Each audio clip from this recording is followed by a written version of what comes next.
Hi, my name is Matthew Bellisario. Thanks for coming by the BellisarioSonic YouTube channel from the heart of the Deep South on the outskirts of Birmingham, Alabama, where we talk about music, records, do record reviews, interviews, and much more. If you're one of those people that likes to keep up with modern jazz releases, this might be the channel for you. I do a lot of reviews and needle drops on new releases, new jazz releases, working jazz artists, and I love to also have conversations with these working jazz artists that I think deserve to have more exposure, deserve to be more well known. There's a lot of great jazz being released right now, and jazz is alive and well, in my opinion. So part of this focus of the channel is to review and talk about modern jazz releases. That being said, today's video is going to be one of those where we talk about music, talk about records, a little bit different. No review today. Today, I want to talk about, the topic is what makes a record album great. And this is a one for everybody to comment on. This should be one that everybody can voice their opinion on. What makes a record album great? Why are they our favorites?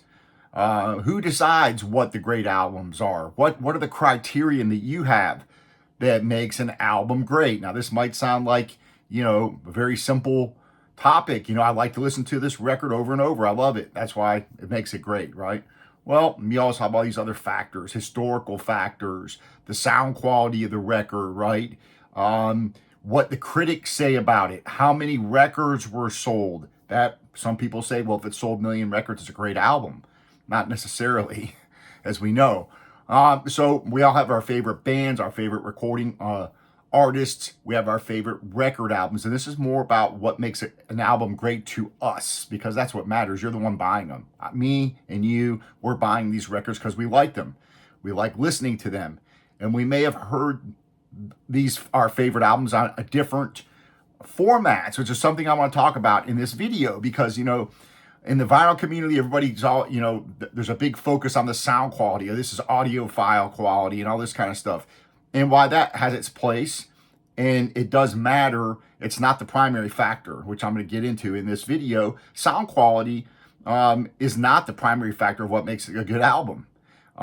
We've listened to our Led Zeppelin, the Beatles, So What, all these different albums, no matter what genre, we've listened to them on, 8-track tape, cassettes over the years, different quality vinyl, CDs came, SACDs, reel to reel. Now we've got Blu-ray and 5.1, DVD, maybe a couple of different stereo mixes and different remasters, and the list goes on.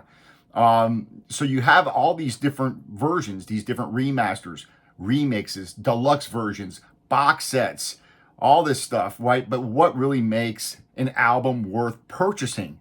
So for me, number one on the list, and I've got kind of 4 different main criteria that I use to determine whether or not the record is a great album. Well, first of all, it's the impact of the music itself. So for many of us, we have a memory on how we heard one of our favorite bands. So there's more that goes into what makes the album great versus just the album itself, because there's different ways we heard those songs that are on the album, right? So we may have heard about this band at a party, or we may have gone to a concert and heard them for the first time. A friend's house. Maybe we were riding in our car listening to the radio and we heard a couple of songs off an album. We went and bought the album. So there's this whole thing of how we're disposed at the time we hear the music that often impacts how we this music is, how we ingest that music, how it goes into our memory, how it hits us. So I propose that the impact of the songs is not predetermined by the sound quality, but just how it hits us, wherever that might be. I mean, I remember hearing song when I was a kid, the record that Edmund Fitzgerald, just as an example of a song. I remember hearing that on this little tiny transistor radio, and I was completely captivated by it. And I would stay up at night and try to play that same station to see if I could hear that song being played. And I just thought that was the coolest thing. Oh, what is this song? I didn't even know what it was about. I mean, I was probably like 7 or 8 years old or something when that song came out. But it was this little small vanilla colored transistor radio I listened to the music on, and I was still captivated by it. And I would leave it by my bed and go to sleep to the music when I was a kid. Likewise, I remember hearing, for example, the Police on MTV on a crappy TV set, crappy speakers, and just being totally captivated by it. Now, sure, it was a television. I was seeing things that were also captivating, captivating me besides the actual music. But that kind of goes into it. It's the same thing if you went to a concert, heard your favorite band. So often the impact of the music was affected by our surroundings, the people, places, and events. And then how you were kind of inspired by that, hearing that.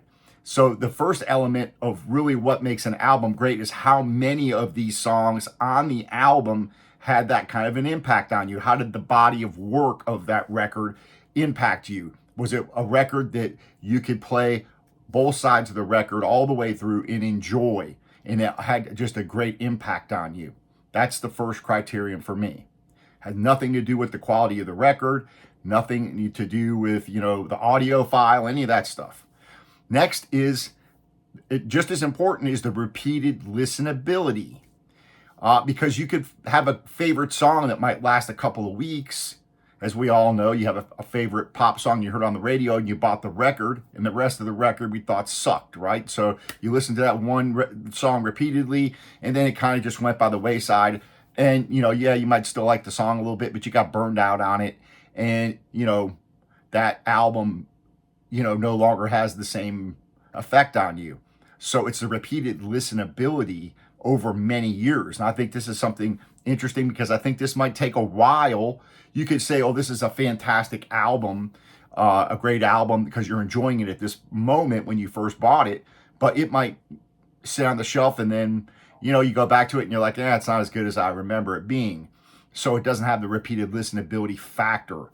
That's one thing that I think makes jazz wonderful, is I think it more often has a chance of being having that repeated listenability because it's a little bit more complex. It takes a little bit more effort to get something out of it.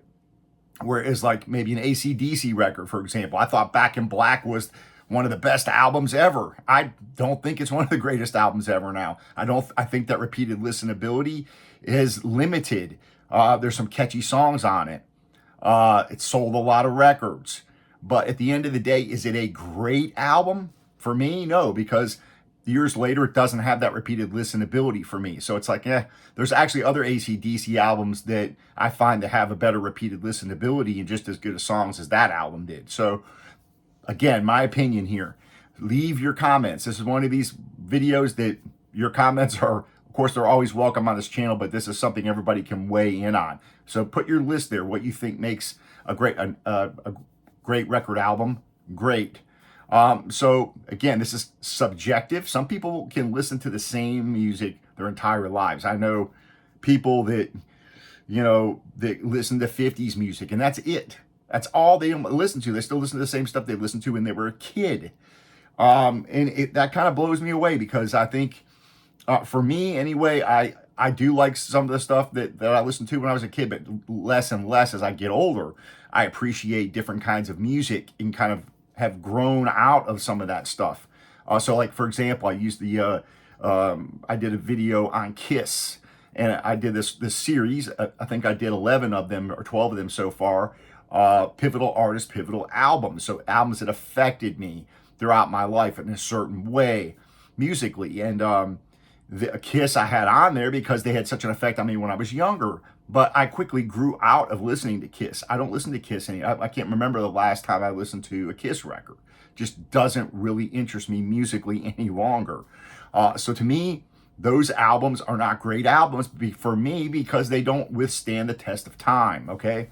They're not timeless records. That's my opinion. Again, leave yours. I think, again, these albums, if they're the repeated listening value, if you will. So for example, I would say, when I listen to Louis Armstrong plays W.C. Handy, I listened to that in my early 20s, and that's what turned me on to jazz. I still think that album is just as enjoyable to listen to now as the first time I heard it. It's fantastic. I've listened to it hundreds of times probably. That is a timeless album, a great album in my opinion. Rory Gallagher's Irish Tour, another great rock album that still has a great effect on when I listen to it. It still holds that test of time, that repeated listenability. And I think that when you listen to classical music and jazz music, those to me have a tendency to withstand the test of time over years and years of listening over and over again, just because of the music genre itself. So I think that I kind of compare this to, you can kind of compare music to food in a certain sense, okay? So I would consider like an AC/DC album to be like dessert, okay? I can listen to that sometimes and enjoy it, but it's not something that I want to eat every day. It's not the meat and potatoes. It's not a main course. That's my opinion. Or if I go listen to the Oliver Nelson Blues and Abstract Truth, I can listen to that anytime and I enjoy it and it hits me and it has that repeated listenability. It's like the main course versus dessert, if that's a good comparison. So that is the second criterion. The first one's the impact of the music itself, whether or not you have a large enough body of work to make the album listenable all the way through and impactful all the way through. And the second part is, does that remain impactful over the years? Repeated listenability. Those are the two main criterion for me to make a record album great. Third is the quality of the album. Now, after the initial impact of the music and its listening value, now we come to the actual quality of the recording itself. And again, this is one of the least significant criterion, but it does go into the equation. So to me, it's kind of like the cherry on top. Although I can argue that Louis Armstrong plays W.C. Handy and maybe the Hot Fives and Hot Sevens are great albums, those aren't the best sounding albums. I mean, obviously, if you go listen to them sound quality wise, when they were recorded, the technology, everything, but we still love them, don't we? They still impact us when we listen to them. When I go listen to those old Robert Johnson records, even though after they've been restored, you still have that 78 sound with the crackle and all that. Well, those don't sound great, but they are very impactful to me. So again, the sound quality is a cherry on top. So if you have this great music that's listenable throughout the entire record and you can listen to it over and over a period of years, and then its sound quality is fantastic and its audio file and it sounds wonderful, that just brings it up to the 11 on the amp instead of a 10, if you will. It puts it over the top. It gives it just that much more impact because of how it sounds, right? So I think once those first two criterion are met, then you have this wonderful cherry on top that just puts it over the edge. So like I remember when I first heard the Police album Synchronicity on vinyl. Now, I was already blown away by the music that I heard on MTV, those couple of songs, and on the radio. Then I got the vinyl record, and then there were details on that record that I could hear that I never heard on the television or on the radio. So it made that record, again, that much more enjoyable because now I could hear different details there, and the record sounded fantastic, and it really just even hit me harder. And this is the case, again, if you listen to Duke Ellington's Masterpieces record, how that just really, you can hear that music other places and love it, and then you put it on the turntable and you listen to it through some nice speakers here in your house, and all of a sudden it's just like, wow, you can hear all these details and the lips on the reed and all this stuff, and it's like that just puts it again over the top. So what was already musically captivated was made more so by the incredible recording of what you have. So that, to me, that's the third criterion, but of much lower importance than the first two. And then you have one last one that I call the historical significance value of the record, which is not required.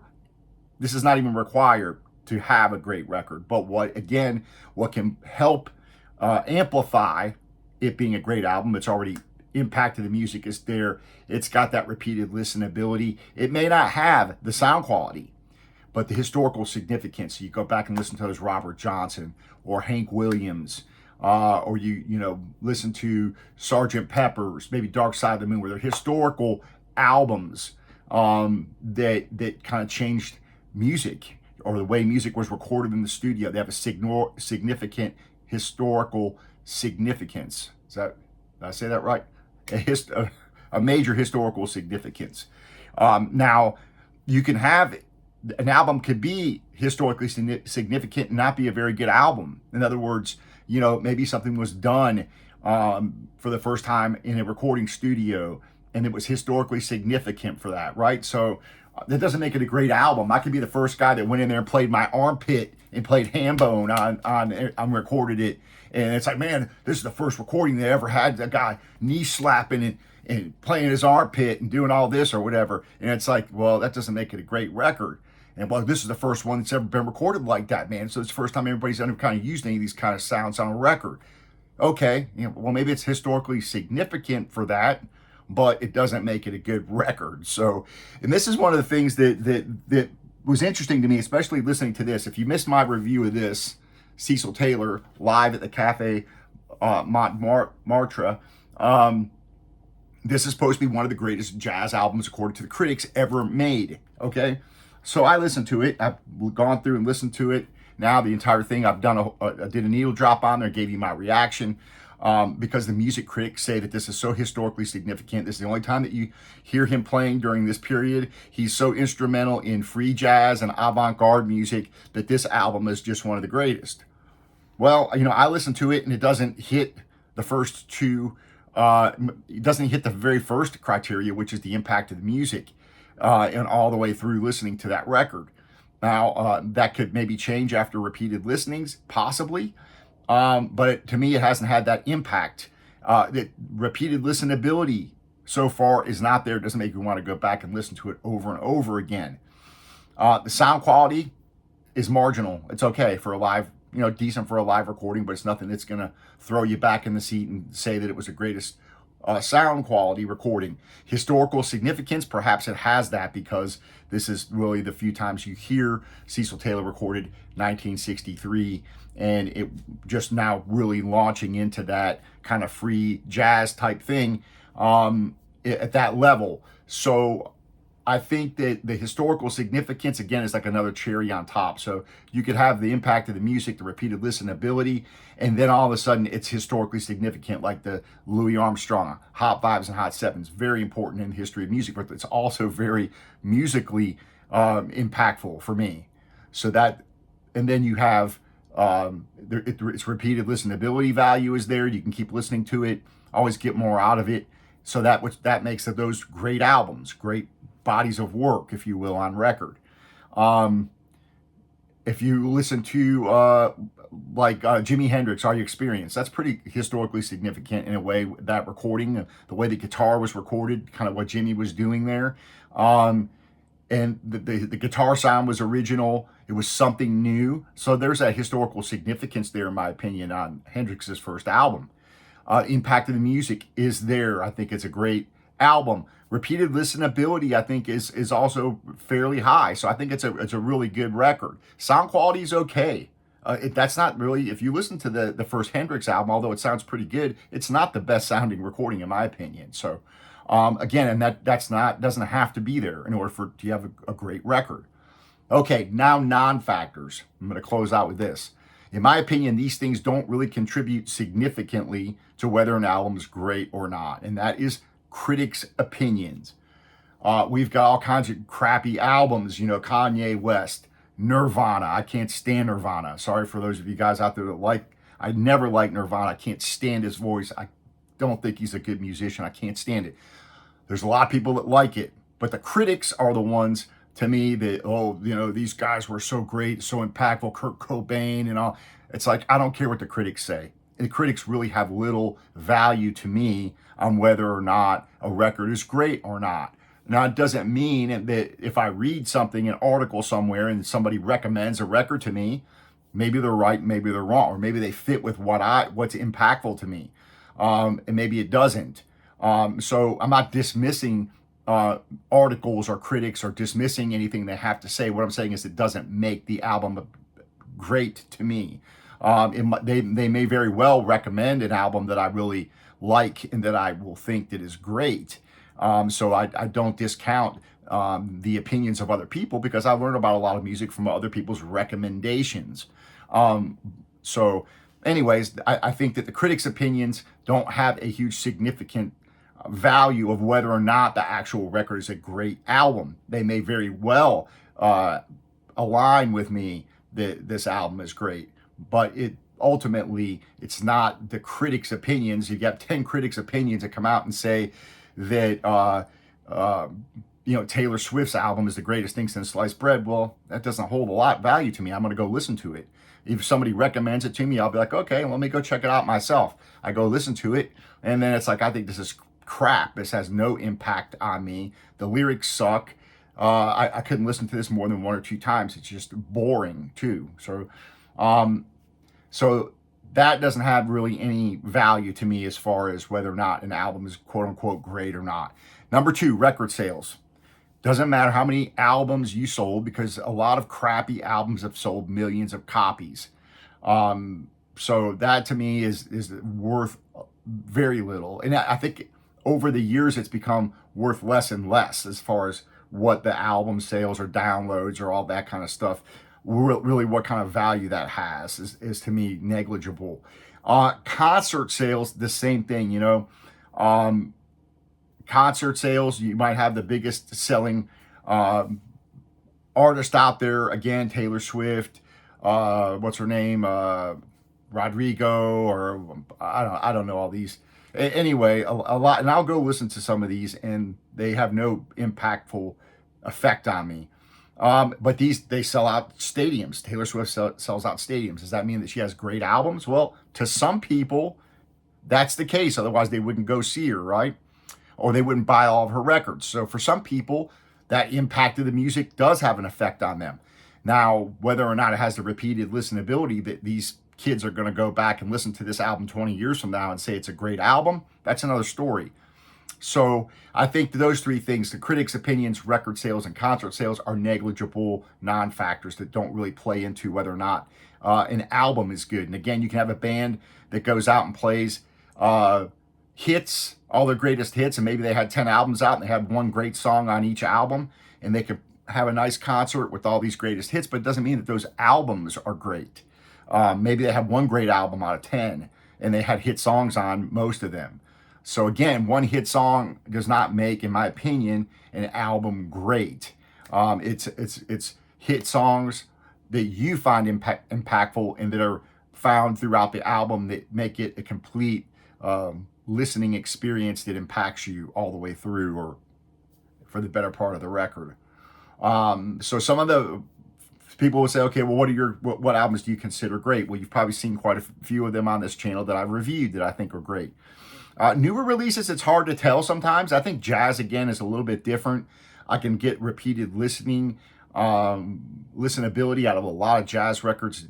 Sometimes you have to go back and just listen to them a few times just to kind of get into it.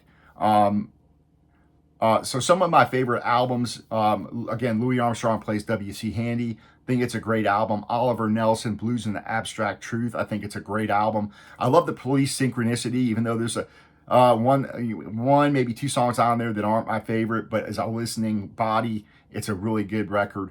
Rory Gallagher, Irish Tour. I think that's a fantastic record that I can just listen to from front to back all the way through, and I just find it impactful every time. Jeff Beck, Live at Ronnie Scott's. I think that is just a phenomenal live record. I never get bored listening to that album. I think it's fantastic. Duke Ellington, Masterpieces, I think is fantastic. John Coltrane, Giant Steps. I've always had a love for that record. And I've got several different copies of that. I really think that has a repeated listenability, and I love the record all the way through. Sonny Rollins, Now's the Time, I think is a great album. It's not going to be one of those that the critics and people hold up as being one of his greatest records, but I really like listening to that album over and over again. Sonny Rollins, Now's the Time. Marillion, Clutching at Straws. I love that record. I can listen to that record over and over. I think it's fantastic. It has that impact. It has that repeated listenability. Sound quality is there. It's pretty good. Great record. Eric Clapton, Unplugged. I think that's a great record. I can listen to that over and over again. Great live performance. It's always impactful. And I can listen to it. I've been listening to that for it's been out for 25 years now or whatever, maybe 30 years already. And I still love listening to it. So those are just some examples of my favorite records. There's a lot of them. Those are just some of them I name off the top of my head. So my criteria is what makes a record album great is, first of all, the impact of the music, whether or not it's impactful throughout the whole record front to back. Its repeated listenability. Can you listen to it over and over again without getting bored with it or tired of it over a period of years? So it's kind of hard, again, to proclaim a record is great when you first get it, because you don't necessarily know whether or not it's going to withstand a test of time. Although, sometimes you can kind of guess. I think the older you get, you can kind of start figuring that out. Again, if I get a lot of new rock releases that I get or listen to online, I don't end up buying because they sound so repetitive of what's already come before that I know it's not going to have the repeated listenability, even if there's a catchy song there. And with jazz, I don't find that to be the case as much. So you have the impact of the music throughout the record, the repeated listenability of that body of work. Those are the two main things that make it a great album. And then a secondary thing would be the sound quality, whether or not it's that audiophile thing that blows you away where you hear all these details and you put it on your turntable and you just think it's wonderful sound. That's kind of the cherry on top that kind of can put an album over the edge, if you will. Make you want to listen to it more. If all things were equal, if I had an album that I loved the impact of the music, I loved the listenability, sound quality was kind of not so good. And I had another one that was very close to that one. The sound quality was very good. Well, that would kind of put it over the top, right?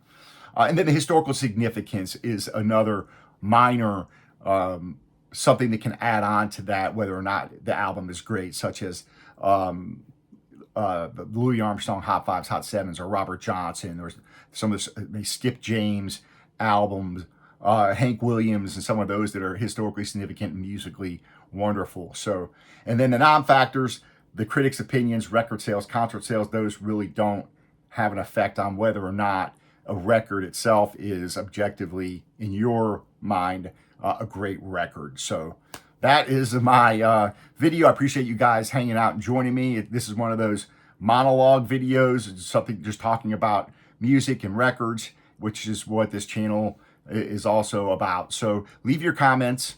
If you haven't subscribed, do that, and stay on the lookout because there's a lot of great music coming your way, new record releases, especially jazz music. You have a lot of conversations still coming your way with wonderful musicians. If you missed out, go back and check out those playlists that I put together that have all the jazz reviews put together on the playlist. And I've got one that has all the interviews on there, so you can go back and catch up on those. A lot of great conversations with a lot of really cool musicians. So a lot to learn there.